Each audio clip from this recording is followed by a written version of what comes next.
حضرت واصل بن اسکر رضی اللہ تعالیٰ عنہ صحابی تھے، ان کے پاس ایک شخص گیا، اس نے جا کے نا تو ان کے گھر سے اونٹنی خریدی۔ امام بہقی نے لکھا ہے جب خرید کے لائے تو رستے میں ان کے بیٹے نے بیچی یا گھر کے کسی اور فرد نے جب خرید کے لائے تو جناب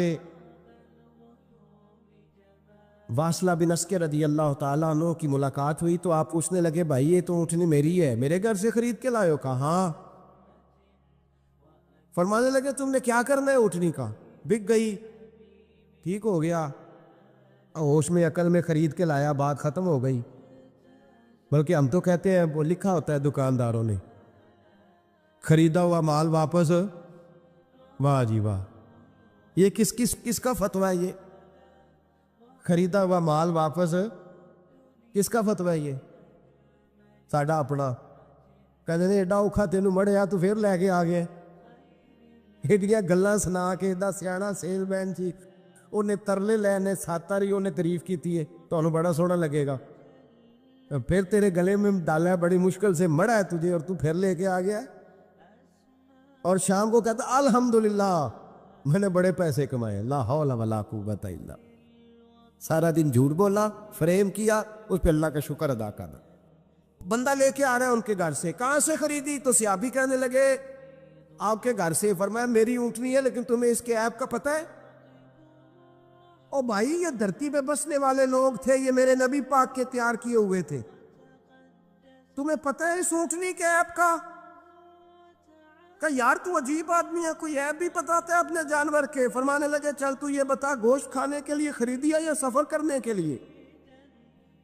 کہا میں نے تو اس پہ بیٹھ کے حج کرنے جانا ہے۔ فرمانے لگے چل بھی میرے ساتھ واپس آپ پیسے لے لے، گوشت کھانے کے لیے اچھی ہے، دودھ دینے کے لیے اچھی ہے، پر یہ سفر کے لیے اچھی نہیں، تیرے کام نہیں آئے گا۔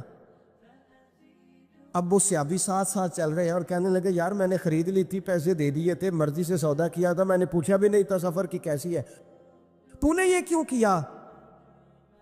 تو حضرت واصلہ رونے لگے، فرمانے لگے کیا کروں، میں رسول اللہ کا غلام ہوں، کیا کروں، نبی پاک کا غلام۔ رونے لگے، فرمانے لگے میرے مصطفیٰ کریم علیہ السلام نے فرمایا فرشتے لعنت کریں گے اگر تو ایسی چیز بیچ ڈالے گا۔ کیا کروں، نوکر اس گھر کا ہوں، جس گھر کی نوکری مجھے دھوکے کی اجازت ہے، میں اس گھر کا نوکر ہوں، مجھے اجازت نہیں دیتی، مجھے اجازت۔ ہم کہتے ہیں جی میرا مالک کہتا ہے، تو اپنے مالک کی چھوڑ، تو کونین کے مالک کی مان، تو اپنے مالک کی چھوڑ، تو عرش کے مالک کی مان، تو چھوڑ دنیا دار مالک کی، اس مالک کی مان جس نے تجھے پیدا کیا ہے، تجھے رزق دیتا ہے۔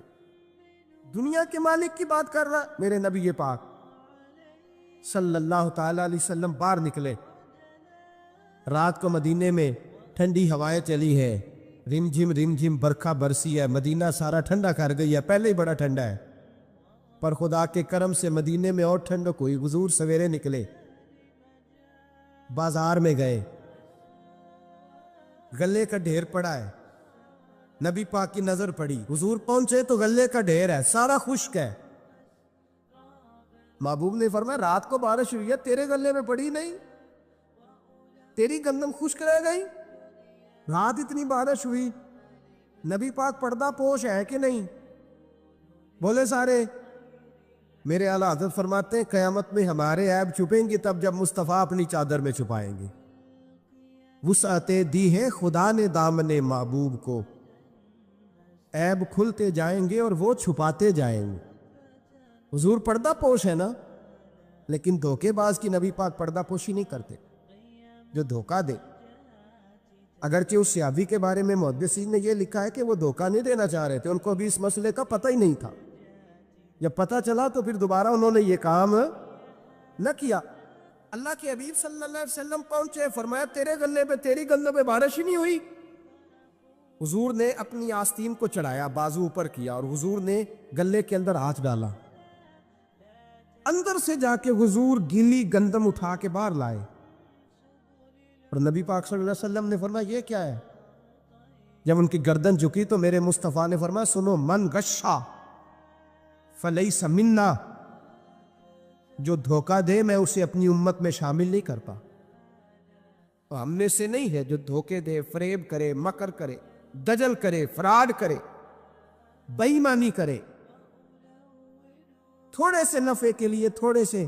اب تو لوگ ہنستے ہیں، دھوکے پہ مسکرایا جاتا ہے.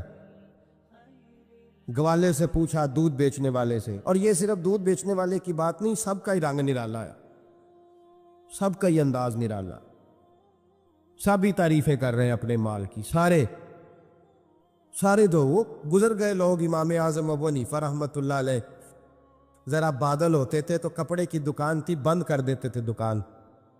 فرماتے تھے گاہک کو صحیح نظر نہیں آئے گا تو کوئی ایسی چیز نہ خرید کے لے جائے جس کی اسے پوری خبر نہ ہو. وہ گزر گیا زمانہ. اب تو اللہ معاف کرے، حالات اس قدر بگڑ گئے. دودھ بیچنے والے سے کہا جاتا ہے صاحب پانی بڑا ہے دودھ میں، کہتا ہے آج کل بھینسیں پانی زیادہ پیتی ہیں، گرمی بڑی سخت ہے. مذاق اڑاتا ہے. ایک چوری، اوپر سے اس کا اظہار اعلانیہ. میں نے ایسے لوگ بھی اپنے کانوں سے سنے ہیں جو گوالے سے کہہ رہے ہیں، دودھ بیچنے والے سے، صاحب اور یار پانی ڈالنا ہوتا ہے تو صاف تو ڈال لیا کر، تو گندی ندی کا پانی ڈال کے لے آتا ہے. کہتا ٹھیک ہے جناب، آج کے بعد شرم نہیں آتی یہ باتیں کرتے؟ خدا کی دھرتی پر کھڑے ہو کے اللہ کے قانون کو چیلنج کرتے ہیں لوگ، اعلانیہ گناہ کرتے، اعلانیہ سرعام، کوئی پوچھنے والا نہیں. حیا ختم ہو گئی، دل سے یہ سوچ ختم ہو گیا کہ ہم کیا گفتگو کر رہے. بڑے بڑے رنگ ہیں، بڑے بڑے انداز ہیں لوگوں کے. حضرت ابو ہریرہ رضی اللہ تعالیٰ عنہ کھڑے تھے تو ایک آدمی دودھ میں پانی ملا رہا تھا. حضرت ابو ہریرہ کی چیخیں نکل گئی، رو پڑے. لوگ کٹھے ہوئے، کہنے لگے حضور آپ تو کیا ہوا؟ وہ پانی ملانے والا بھی آ گیا. حضور آپ کیوں رو رہے ہیں؟ فرمایا قیامت کے دن تجھے جو سزا ملے گی وہ سزا یاد کر کے میری آنکھوں میں آنسو آ گئے. تجھے جو سزا ملے گی میری آنکھوں میں آنسو آ گئے. حضور کیا سزا ملے گی؟ تو حضرت ابو ہریرہ رضی اللہ تعالیٰ عنہ فرماتے ہیں یہ دودھ رب تیرے سامنے رکھے گا اور تجھ سے اللہ فرمائے گا چل اس سے پانی علیحدہ کر، اللہ تجھے سزا دے گا. میں ایک شخص کی مثال دے رہا ہوں، لیکن اس سے مراد صرف گوالہ نہیں، یہ بات بڑی دور تک جاتی ہے، بڑی دور تک جاتی ہے، بڑی دور تک. یہاں جس کے ہاں سے دودھ خریدا جاتا ہے وہ تو جب بھینس کا دودھ دھونے لگتا ہے تو پہلے ہی پانی رکھ لیتا ہے، اللہ ماشاء اللہ. یہ کئی گھروں سے نقص واقعہ ہو کے آتا ہے، ایک جگہ پہ نہیں ہے. یہ بڑی دور تک حالات بگڑے ہوئے. حضرت ابو ہریرہ فرمانے لگے رب کریم قیامت کے دن تجھ سے فرمائے گا چل علیحدہ کر، دودھ سے پانی بتا کر لے گا. کہنے لگا حضور ڈالا تو جا سکتا ہے، نکالا نہیں جا سکتا. فرمانے لگے پھر تیرا دوزخ سے نکلنا بھی مشکل ہے. تو دے بچوں کو کما کے کھلا، موج کر. اب تو یہاں تک تماشا لگ گیا ہے. میں ایک رپورٹ پڑھ رہا تھا، کراچی میں ایسی بھی دکانیں پکڑی گورنمنٹ نے کہ جہاں دودھ کے اندر کیمیکل ملایا جاتا ہے گاڑھا کرنے کے لیے، اور اس کیمیکل، نقصان یہ ہے اس کیمیکل کا کہ وہ کینسر کا باعث بن جاتا. 2 کلو دودھ کی خاطر قتل کر دیا ایک انسان کو، 400-500 کی خاطر مار دیا بیماری لگا کے، بچے یتیم کر دیے، عورتیں بیوہ کر دی، گھر اجاڑ دیے تھوڑے سے دھوکے کے لیے، اتنی سی دنیا داری اکٹھی کرنے کے لیے. یہاں دوائیاں جعلی نہیں بک رہی،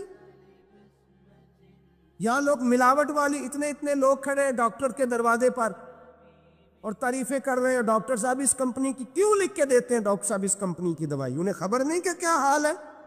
موت بیچتے ہو پھر سمجھتے ہو جنت میں جاؤ گے. ام حسبتم ان تدخلوا الجنہ، اتنا آسان سمجھ لیا لوگوں نے. میرے رسول پاک صلی اللہ علیہ وسلم نے فرمایا جس کا دوست، جس کا بھائی، جس کا پڑوسی اس کے بوائق سے محفوظ نہ ہو وہ آدمی جنت میں نہیں جائے گا. صحابہ نے کہا حضور یہ بوائق کیا ہے؟ فرمایا ظلم اور دھوکہ. جس نے پڑوسی کو بھی دھوکہ دینے سے وہ باز نہیں رہا. لوگ شکوہ کرتے ہیں، کہتے ہیں لوگ دنیا ساری دھوکے باز ہو گئی ہے. لوگ سارے، کسی نے ملا رومی سے کہا تھا حضور سارے لوگ ہی دھوکے باز ہیں. فرمایا تو اپنا تجربہ کرنا، تجھے اس لیے سارے دھوکے باز ملتے ہیں کہ تیرے اپنے اندر بڑا دھوکہ ہے. اپنے اندر خلوص پیدا کر، اللہ تجھے بڑے خلوص والے لوگ عطا فرمائے گا. تو خود اس سے یاری لگاتا ہے، دھوکے کے رنگ میں لگاتا ہے. تیری ہر دوستی اس لیے کہ تو نفع کتنا لے سکتا ہے. میرے مصطفیٰ کریم سید عالم صلی اللہ علیہ وسلم نے اپنی امت کو منع فرمایا. فرمایا خبردار، تمہارا رنگ ایک ہونا چاہیے، تمہارا روپ. میری باتوں کی سمجھ آ رہی ہے آپ کو؟ دھوکہ دینا، فریب کرنا، فراڈ کرنا. حضرت عیسیٰ علیہ السلام کے پاس ایک شخص آیا، کہنے لگا میں نے آپ کے ساتھ رہنا ہے ہمیشہ. امام راضی نے لکھا ہے میں نے ہمیشہ آپ فرمانے لگے میں ضرور ساتھ رکھوں گا پر دنیا داری کا مطالبہ نہ کرنا. جی تو اس پیر دے بندے کی مرید ہو، جدے مرید ہویا دکان ہی نہ چمکے. کیا مطلب ہوا بیعت ہونے سے؟ اتنی دیر کے مرید ہوئے ہیں تو کوئی فائدہ نہیں ہوا، نہ کاروبار چمکا نہ دکان بنی. الٹا پیر صاحب کہتے ہیں سود بند کر دو، دھوکے بند کر دو، فریب بند. جتوں ہوندہ پہ ہو تو بھی نہیں ہون دے. کیا فائدہ ہے نا جی؟ تو کوئی مکر فریب ہی نہیں، دجل ہی نہیں، سادہ کام کیسے ہوگا؟ حضرت عیسیٰ علیہ السلام کہنے لگے میرے ساتھ رہنا ہے تو دنیا داری سے، بولیے، دنیا داری سے بچنا. کہنے لگا جی بالکل صحیح ہے. آپ فرمانے لگے چلو ٹھیک ہے. حضرت عیسیٰ نے چاہا کہ اس کا امتحان کرے. فرمایا پہلے دن وہ آیا ہے صحبت صلح میں رہنے کے لیے، خیر سیکھنے کے لیے. حضرت عیسیٰ علیہ السلام فرمانے لگے کتنی روٹیاں کھائے گا؟ کہنے لگا ایک. آپ نے 3 روٹیاں منگوائی، ایک خود کھائی، ایک اس کو کھلائی، تیسری وہیں رکھی. اور جناب عیسیٰ دریا پہ وضو کرنے تشریف لے گئے. واپس آئے تو روٹی کوئی نہیں تھی وہاں. فرمایا روٹی کس نے کھائی ہے؟ کہنے لگا کوئی پتہ نہیں. جناب عیسیٰ علیہ السلام نے نا اس کو معجزہ دکھایا. ایک ہرن جا رہی تھی، اس کے ساتھ 2-3 چھوٹے چھوٹے بچے تھے. حضرت عیسیٰ علیہ السلام نے ہرن کا ایک بچہ پکڑا، اس کو ذبح کیا. ہرن بھی کھڑی ہو گئی، باقی بچے بھی کھڑے ہو گئے. ذبح کیا اور ذبح کر کے اس کا گوشت بھونا، اس کو بھی کھلایا، خود بھی اتنا کھایا کہ سیر ہو گئے، ڈکار آنے لگے. فرمایا کھایا ہے نا تم نے؟ لگا حضور کھایا ہے. فرمایا پیٹ میں بھی ہے؟ کہا ہے. ہرن کے بچے کی ہڈیاں پڑی ہوئی تھی. جناب عیسیٰ نے ساری ہڈیاں کٹھی کر کے فرمایا کم باذن اللہ، اللہ کے حکم سے کھڑا ہو جا. وہ ہرن کا بچہ پھر زندہ ہو گیا. آپ فرمانے لگے ہرن کے بچے کا گوشت تیرے پیٹ میں بھی ہے، میرے پیٹ میں بچہ وہ جا رہا ہے. اب تو بتا دے روٹی کس نے کھائی ہے؟ اب تو بتا دے. کہنا جی کوئی پتہ نہیں، مجھے پتا. حضرت عیسیٰ علیہ السلام اس کو ساتھ لے گئے، دریا کے اس پار جانا تھا. فرمایا ہاتھ پکڑا چلو گزرو. دریا میں پیر رکھا، اس کا بھی اپنا بھی. کہنے لگا جی ڈوب جاؤں گا. فرمایا تو میرے ساتھ ہے، تجھے معجزہ دکھانا ہے، اللہ کی قدرت دکھانی ہے. پیر رکھا دریا میں، پیدل چلتے ہوئے دوسرے کنارے چلے گئے. کوئی ڈوبا نہیں، پیر بھیگا نہیں. فرمایا اتنی بڑی تو نے معجزہ دیکھا، اب تو بتا دے روٹی کس نے کھائی ہے؟ کہنے لگا جی پتا، مجھے خبر. حالانکہ سارا سارا ہی پتا ہوتا ہے، پتہ نہیں مجھے. بولے بن جاتے ہیں نا منٹ میں. حضرت عیسیٰ کہنے لگے میں اللہ کا پیغمبر ہوں، مجھے منوانا آتا ہے. دریا کے اس پار گئے تو ریت تھی، صحرا کا علاقہ تھا. جناب عیسیٰ نے ریت کٹھی کی، چھوٹی چھوٹی ڈھیریاں لگائیں. 3 ڈھیر ریت کے لگ گئے. 3 ڈھیر. جب 3 ڈھیر لگ گئے تو جناب عیسیٰ علیہ السلام نے پھونک ماری، وہ ساری کی ساری ریت سونا بن گئی. حضرت عیسیٰ علیہ السلام کہنے لگے یہ 3 حصے ہیں سونے کے، ایک حصہ میرا ہے، ایک تیرا ہے، اور تیسرا اس کا جس نے تیسری روٹی کھائی ہے. کہنے لگا جی میں نے کھائی ہے. تیسرا حصہ اس کا جس نے تیسری روٹی کھائی. کہنے لگا جی روٹی. فوراً مان گیا بے قدرہ کچھ قدر نہ جاتی، کیتی خوب تسلی ہو، اے دنیا دار پجاری زردے کتیاں دے گل ٹلی ہو. میں نہیں کھائی ہے. وہ میاں صاحب کمال کر گئے. وہ ایک شخص لے گیا میاں محمد بخش علیہ رحمہ کو تانگے پہ بٹھا کے کہنے لگا یہ پہلی بھی میری، وہ بھی میری، وہ باغ بھی میرا، یہ میرے چاچے کی، وہ میرے تائے کی، یہ میرے دادے کی، بڑے مالدار ہیں. آپ فرمانے لگے چل چھوڑ کوئی اور بات بھی کر. نہیں جی نہیں، وہ فلانی شے بھی میری. آپ فرمانے لگے یہ بتا تجھ سے پہلے کس کی تھی؟ نے لگا فلانے سے خریدی ہے. فرمایا اس سے پہلے کس کی تھی؟ چپ کر گیا. آپ فرمانے لگے دانش مندہ نہ کم نہ ہی دل دنیا نہ لانا، اس ووٹی کئی خامند کیتے، جو کیتا سو کھانا. چھوڑ اس کی بات نہ سنا، اس کا تو کبھی کوئی مالک ہوتا ہے کبھی کوئی ہوتا ہے.